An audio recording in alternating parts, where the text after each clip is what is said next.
जब हम किसी को प्रणाम करते हैं, उन्हें नमस्कार करते हैं या हमें कोई प्रणाम करता है, तो अनायास ही हमारे मुंह से निकलता है खुश रहो, गॉड ब्लेस यू, सदा सुखी रहो।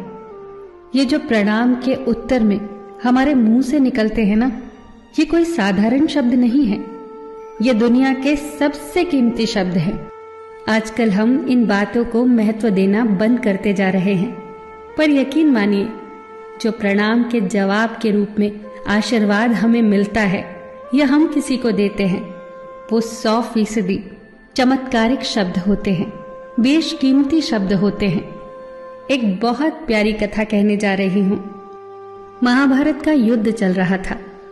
एक दिन दुर्योधन के व्यंग से आहत होकर भीष्म पितामह यह घोषणा कर देते हैं कि मैं कल पांडवों का वध कर दूंगा। इस घोषणा का पता जैसे ही पांडवों को चलता है तो उनके शिविर में बेचैनी बढ़ जाती है।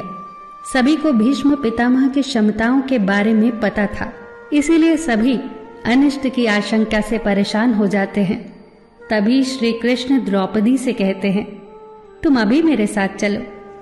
श्री कृष्ण द्रौपदी को लेकर सीधे पितामह भीष्म के शिविर में पहुंच जाते हैं।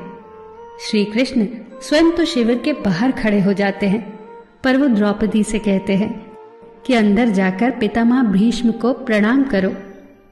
जैसे ही द्रौपदी ने शिविर के भीतर जाकर पितामह भीष्म को प्रणाम किया, तो पितामह भीष्म के मुख से द्रौपदी के लिए ये आशीर्वाद निकला, अखंड सौभाग्यवती भव। जैसे ही ये आशीर्वाद उनके मुख से निकला, उसी क्षण उन्हें स्मरण हो आया कि आज ही तो उन्होंने पांडवों के वध की घोषणा की थी और स्वयं ही उन्होंने द्रौपदी को अखंड सौभाग्यवती रहने का आशीर्वाद दे दिया। फिर पितामह भीष्म ने द्रौपदी से पूछा, पुत्री, क्या तुम इतनी रात को यहाँ अकेली आई हो या तुम्हें यहाँ श्री कृष्ण लाए हैं? तब द्रौपदी ने कहा, जी पितामह, और वो शिविर के बाहर ही खड़े हैं।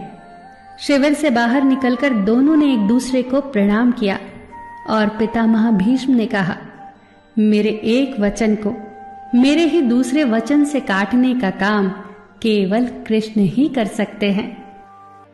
शिविर से वापस लौटते समय श्री कृष्ण ने द्रौपदी से कहा, तुम्हारे एक बार जाकर पितामह को प्रणाम करने से तुम्हारे पतियों को जीवन दान मिल गया है।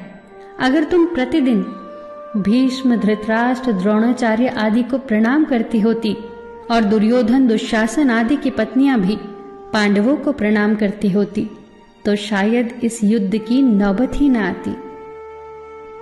जो हर घर में कलह कलेश का वातावरण रहता है, वो कहीं न कहीं इस बात के मूल से जुड़ा है कि हम संस्कार भूलते जा रहे हैं।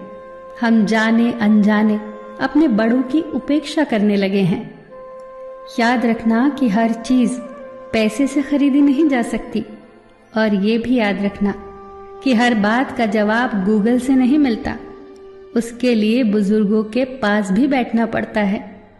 शरीर की खुराक के साथ साथ हमारी आत्मा को भी खुराक चाहिए, जो संस्कारों से हमें मिलती है।